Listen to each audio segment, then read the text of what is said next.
Hello Brian, আসসালামু আলাইকুম। সবাই কেমন আছেন? আলহামদুলিল্লাহ, আমরাও ভালো আছি।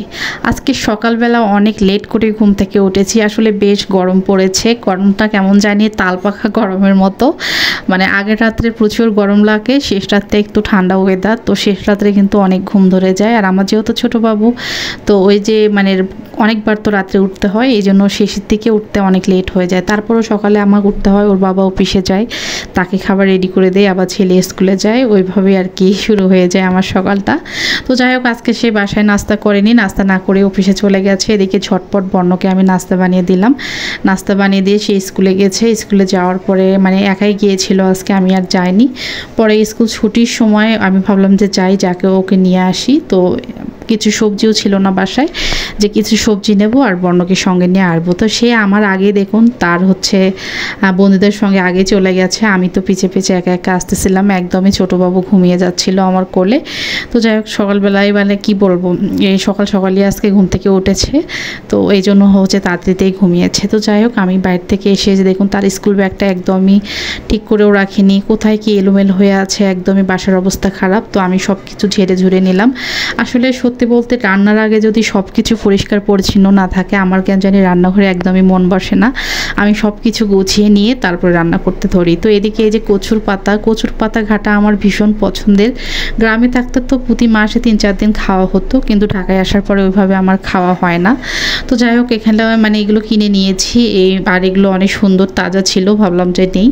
তো যাই হোক, এখানে আমি হচ্ছে মসুরের ডাল দিয়ে একদমই মরিচ সব কিছু দিয়ে মানে যা যা নর্মালি লাগে সেগুলো দিয়ে আমি এখানে বসিয়ে দিয়েছি, যেগুলো ভালোভাবে সিদ্ধ হয়ে গেলে ঘেটে নেব। আর দিয়েছি হচ্ছে কাঁঠালের বিচি। এই যে কাঁঠালের সিজন চলছে এখন, কিন্তু গ্রামে সবাই কাঁঠালের বিচি দিয়ে এই যে কচুর পাতাটা ঘাটা খাবে, অনেক সুস্বাদু লাগে।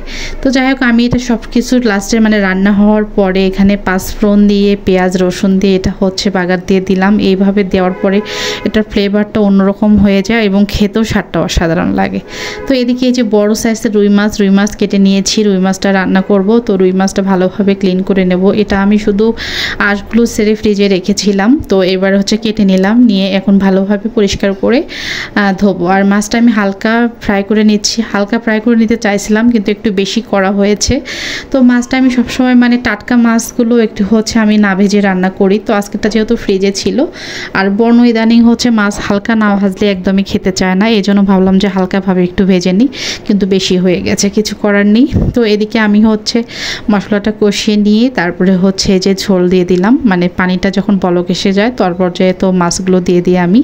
আর এদিকে যে মাছটা হয়ে গেছে, মাছটা নামিয়ে রেখে ছেলের জন্য ডিম ভাজতেছিলাম। আমার ছেলের ডিম ভাজা ভীষণ পছন্দের। সে বলতেছে, আম্মু তুমি কি রান্না করলা? তো বললাম যে কচুর পাতা ঘাটা মাছ। তো বলতেছে, না আমার জন্য একটু তুমি ডিমও ভাজি করো। আর পাশাপাশি আমি আরও একটা ভাজি করে নিয়েছি। তো যাই হোক, এদিকে এই যে একটা কুসুম, ডিমের কুসুমটা শুধু হচ্ছে ছোটো পুচ্চু খায়, ও তো আর ডিমের সাদা অংশগুলো খায় না, এই জন্য হচ্ছে এখানে হচ্ছে ডিমের শুধু কুসুমটা ওর জন্য আলাদা করে রেখেছিলাম, সেটা আর কি দিয়ে দিয়েছি। তো যাই হোক, দুপুরে খাওয়া দাওয়া হয়েছে। খাওয়া দাওয়া শেষে আজকে মানে অনেক কয়েকদিন পরে বাইরে বলতে বাবুকে নিয়ে বের হলাম, কারণ ছোটো পুচ্চুকে নিয়ে ওইভাবে আমার বের হওয়া হয় না। কারণ আজকে বর্ণকে আনতে গিয়েছিলাম স্কুলে, আবার এই যে বিকেল টাইমটাতে রাস্তাতেও বের হয়েছি। তো ও মানুষজন দেখলে অনেক খুশি হয়, খেলা করে, কিন্তু বাইরে প্রচুর গরমে তো একদমই চেষ্টা যাচ্ছিল না। তো ওর বাবা এই যে কাঁঠাল নিয়ে এসেছে, কাঁঠাল খেতে মন চাচ্ছিল, সেই বাড়ি থেকে কাঁঠাল খেয়ে এসেছি। তারপরে আপুর বাসায় যেয়ে অবশ্য খেয়েছিলাম। তো আমার বর্ণ কিন্তু বন্দুক নিয়ে সবাইকে বলতেছে, আমার আম্মুর ভিডিওটা একদম লাইক করো, শেয়ার করো, তাছাড়া কিন্তু গুলি করে দেব। তো তারপরে এই যে সবাই মিলে কাঁঠাল খাচ্ছি। কাঁঠাল খেয়ে তো প্রচুর গরম লাগবে, তারপরেও কিছু করার নেই, সবার খেতে মন চেয়েছিল, এই জন্য খেলাম। তো কেমন লাগলো আমার ছোট্ট ব্লগটি সবাই কমেন্ট করে জানাবেন। সবাই ভালো থাকেন, আল্লাহ হাফেজ।